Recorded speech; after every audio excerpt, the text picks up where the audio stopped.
Good afternoon Himachal, आप देख रहे हैं दिव्य हिमाचल टीवी। मैं हूं वंशिता शर्मा। आज दोपहर हिमाचल में देखिए अब तक की बड़ी खबरें। हिमाचलियों को माला माल बनाएगी दालचीनी। कृषि मंत्री ने ऊना से किया किसानों के लिए वरदान योजना का श्री गणेश। बुराड़ से चांदी कूट रही गिरिपार की नारी शक्ति, देखिए तो इनका जज्बा। कसौली पहुंचे बॉलीवुड एक्टर व मॉडल अर्जुन रामपाल, इस फिल्म की शूटिंग। मंडी के 9 होनहारों ने दिखाया दमखम, बाबा भूतनाथ मंदिर परिसर में सम्मान। एचआरटीसी की करसोग को बड़ी राहत, इन 4 रूटों पर दौड़ने लगी बसें। और अब खबरें विस्तार से। हिमाचल प्रदेश के किसान दालचीनी की पैदावार कर अपनी आर्थिकी को मजबूत बना सकते हैं। CSIR के वैज्ञानिकों द्वारा किए गए शोध के बाद कृषि विभाग ने इस दिशा में काम शुरू कर दिया है। प्रदेश के 5 जिलों में की जाने वाली दालचीनी की खेती का शुभारंभ ऊना जिला से किया गया। कृषि मंत्री वीरेंद्र कंवर ने जिला ऊना के गाँव बरनोह में दालचीनी के पौधों का रोपण कर इस परियोजना का आगाज किया। गौरतलब है कि भारत में हर साल 45,000 टन के करीब दालचीनी बाहरी देशों से आयात की जाती है। ऐसे में अगर हिमाचल में इसकी अच्छी पैदावार होती है तो इससे किसानों की आर्थिकी को मजबूती मिलेगी। कृषि मंत्री वीरेंद्र कंवर ने कहा कि किसानों की आय को बढ़ाने की दिशा में प्रदेश सरकार लगातार प्रयास कर रही है और दालचीनी की खेती इस दिशा में मील का पत्थर साबित होगी।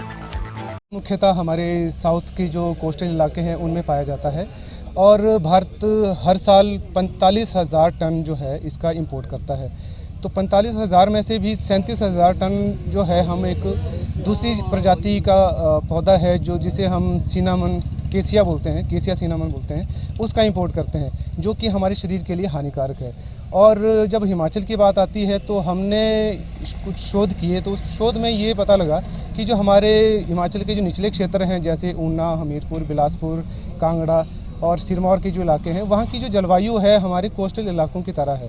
तो वहाँ पे दालचीनी का जो है उत्पादन हम ले सकते हैं और ये हमारा किसानों के लिए एक नई टेक्नोलॉजी है जो हम किसानों को कृषि विभाग के माध्यम से दे रहे हैं। सर, जिला ऊना के अतिरिक्त हम इसको कांगड़ा, हमीरपुर, बिलासपुर और सिरमौर के इलाकों में भी इसके हम शोध कार्य कर रहे हैं और वहाँ पे भी इसकी जलवायु जो है उपयुक्त है और वहाँ पे भी किसानों को हम इसको पायलट प्रोजेक्ट पे दे रहे हैं। इसने बताया कि ये कितना ज़रूरी पौधा है और ISBT इस पे जब शोध किया और उस शोध को हिमाचल गवर्नमेंट ने उस शोध को बढ़ावा दिया और उस शोध को हिमाचल के किसानों के लिए आगे लेके आए। और जो हमारी शोध थी उसमें हमने पाया कि इसके लिए जो ऊना, बिलासपुर, हमीरपुर, कांगड़ा, सिरमौर ये डिस्ट्रिक्ट उपयुक्त हैं। इस पौधे का आप देखेंगे ये एक सदाबहार प्रवृत्ति का पौधा है और ये जो पौधा है ये 40 साल तक रहेगा और ये अपनी जो पैदावार है वो 4थे साल से शुरू कर देता है ये पौधा और 4th ईयर के बाद ये हर 2 साल बाद अपनी पैदावार देता है। और पैदावार लेने के लिए किसान को बाध्य नहीं है कि आज हार्वेस्ट करना है 2 दिन बाद, नहीं, वो कभी भी जब उसका टाइम हो, उपयुक्त हो, नमी हो जब मौसम में, उस दौरान वो उसकी टहनियाँ काटे, घर में बैठ के छीले, उसकी बार्क उतारे और उसको बेचे या घर में यूज करें। तो ये उस तरह का एक कदम है। सर देखो, बिल्कुल आपने जो हमारा जो शोध कार्य रहता है वो हमारा यही रहता है कि जो हमारी वेस्ट लैंड है किसानों की उसको, जैसे अभी हाई अल्टीट्यूड के लिए जैसे हींग है, उसके बाद केसर है, ये चीज़ें, अब दालचीनी है, ये हम वेस्ट लैंड के लिए भी प्रीफर करते हैं। जैसे जो काम आपके उपयोग में नहीं आ रही, आपकी जो मेड़ वगैरह हैं जहाँ पे, क्योंकि आपने जैसे मेड़ है, खेत में खाली जगह है, वहाँ पे ये पौधा लगाएं और इसकी तो उसके हिसाब से देखें तो इसमें तो फ़ायदा ही फ़ायदा है। अगर आपने अपनी प्राइम लैंड के हिसाब से देखते हो तो जैसे डॉक्टर साहब ने बताया इसमें 3 लाख तक का फ़ायदा है 1 हेक्टेयर से किसान को। शुरू की जा रही है, क्या कहना चाहेंगे जी, किस तरह का प्रोजेक्ट है? हिमाचल प्रदेश में हमारा जो हिमालयन रिसर्च इंस्टीट्यूट है IHBT, उसके सहयोग से पहले हमने हींग और केसर की खेती को जो है वो प्रदेश के अंदर बढ़ावा दिया। आज वो बहुत अच्छे रिजल्ट्स जो है वो हमारी स्नो बेल्ट्स में जो उसको मिलते हैं। वहीं पर हमारी जो एक मिडल हिल के साथ साथ हमारा ये लोअर पार्ट है, यहाँ के जो 5 जिला हैं, जो पंजाब बॉर्डर के साथ और हरियाणा बॉर्डर के साथ, इस जिले में एक बहुत बड़ी संभावना है। ये दालचीनी, ड्रैगन फ्रूट, मॉन्क फ्रूट की अगर खेती होती है तो लोगों की ये कैश क्रॉप बढ़ेगी और इस बार बजट में इसका प्रावधान भी किया गया कि विभाग जो है वो इस खेती को कैश क्रॉप के रूप में जो है वो प्रमोट करेगा। आज हमने इसकी शुरुआत की है, लेकिन हम एक पॉलिसी लेकर के आ रहे हैं कि जिस तरह से शिवा प्रोजेक्ट में ये व्यवस्था की गई है कि खेती में अपना इसको प्लांटेशन भी सरकार करेगी और उसकी फेंसिंग भी करेगी, और जब 4 वर्ष के अंदर ये जो भाग अपना ये जो पौधे हैं ये फसल देना शुरू करेंगे तो किसान के बागवान के लिए हम उसको, और ये बहुत अच्छा हो सकता है क्योंकि हम 80% दालचीनी बाहर से इंपोर्ट करते हैं।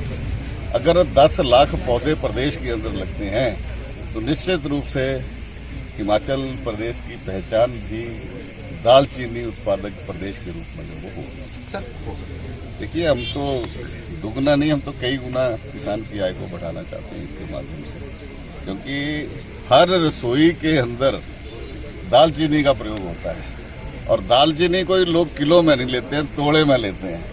तोले में इसका कि नहीं, इसका बहुत महंगा ये प्रोडक्ट है, उपज है ये, जो वास्तव में जब ये लगेगी तो किसान को इसका लाभ मिलेगा। जिला सिरमौर के मध्यम ऊंचाई व ऊंचाई वाले क्षेत्रों में सैकड़ों हेक्टेयर भूमि पर फैले बुरांश के जंगल क्षेत्र की सैकड़ों महिलाओं की आजीविका का साधन बन चुके हैं। इन दिनों गिरिपार क्षेत्र के नोहराधार हरिपुरधार के घने जंगल बुरांश के फूलों से महक उठे हैं।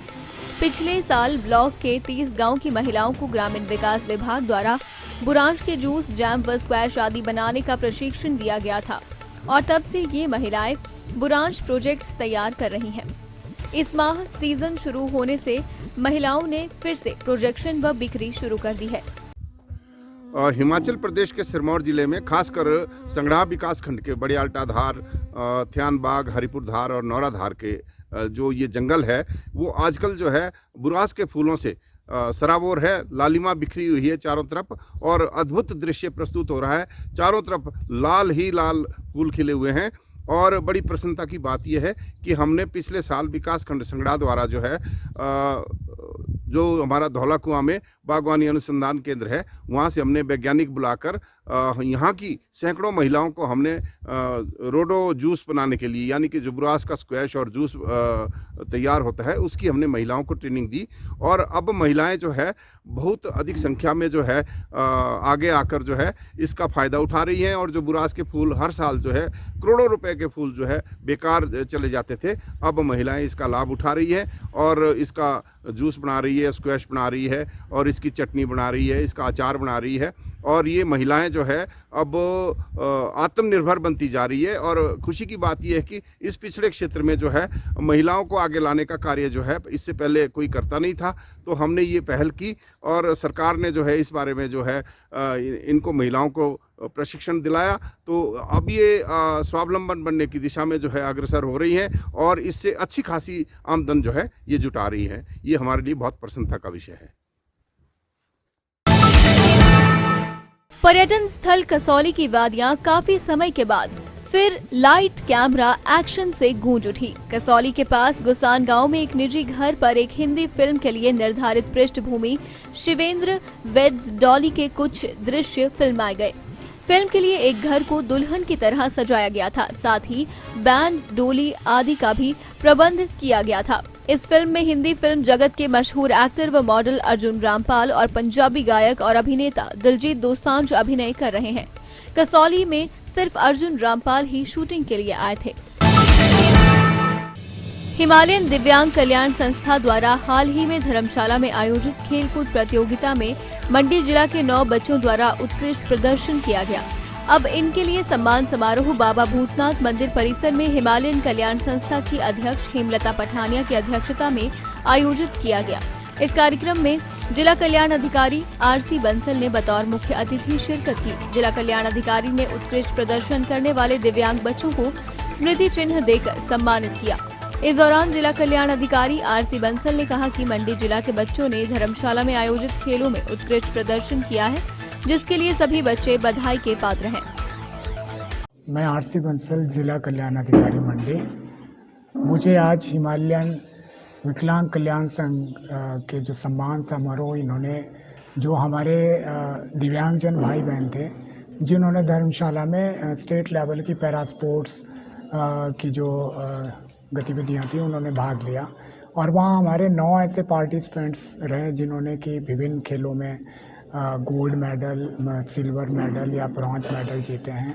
उनका आज इन्होंने यहाँ सम्मान समारोह रखा था, तो हमने विभाग की तरफ से उन लोगों को सम्मानित किया तथा इसके अलावा जब वो नेशनल लेवल पे जाएं तो हम चाहेंगे कि वो और अच्छे से परफॉर्म करें और जो भी उनको किसी भी तरह की ज़रूरत या कोई आवश्यकता उनको महसूस होगी तो हम कोशिश करेंगे कि विभाग की तरफ से चाहे जिला प्रशासन की तरफ से उनको मदद करने की और ज़्यादा कोशिश करेंगे।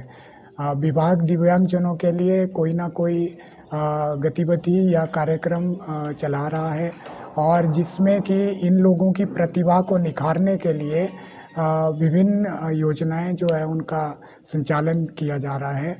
तो मैं यहाँ धन्यवादी हूँ जो हमारे प्रधान हैं हेमलता पठानिया जी, उनका मैं दिल से आभार व्यक्त करता हूँ। उन्होंने आज इस कार्यक्रम में मुझे बुलाया और साथ ही सभी जितने भी हमारे दिव्यांगजन हैं जो किसी न किसी तरह से कहीं ना कहीं अपनी प्रतिभा को जो है वो दिखा रहे हैं। मैं चाहूँगा कि वो हर फील्ड में आगे आए और ताकि वो नॉर्मल जो हमारे जो जन हैं उनसे भी आगे निकल कर जो है वो अपना नाम रोशन करे, अपने ज़िले का नाम रोशन करे, अपने राज्य का नाम रोशन करे। Thank you. करसोग परिवहन निगम डिपो द्वारा लगभग एक सप्ताह के दौरान 4 बसें विभिन्न रूट पर शुरू करते हुए हजारों लोगों को अच्छी यात्रा सुविधा देने के लिए कदम उठाए हैं। इस बारे में क्षेत्रीय प्रबंधक परिवहन निगम करसोग सुभाष रणोत्रा ने जानकारी देते हुए बताया कि बुधवार को लगभग 2 वर्षों से भी ज्यादा से बंद पड़ी हुई करसोग से चामुंडा बस सेवा को रोजाना प्रातः 4:15 पर शुरू कर दिया गया है, जो चामुंडा से करसोग की ओर प्रातः 6 बजे चलेगी। वहीं करसोग से छतरी बस प्रातः 9:30 बजे शुरू की गई है। करसोग से शलानी बस सेवा रोजाना 4:45 बजे चलेगी। करसोग से महावन बस को भी शुरू कर दिया गया है। आज दोपहर हिमाचल में आज के लिए बस इतना ही। देखते रहिए दिव्य हिमाचल टीवी।